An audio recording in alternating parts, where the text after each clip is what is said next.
So what happens when you tell a parrot no and they don't want to listen? This happens.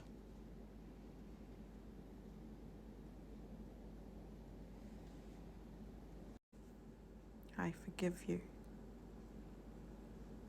I do, because it's that time of year for you. And it's your first time this year, huh? Because you just turned 3, didn't you? I still love you. And it's very, very rare. You don't usually bite your mama, huh? No.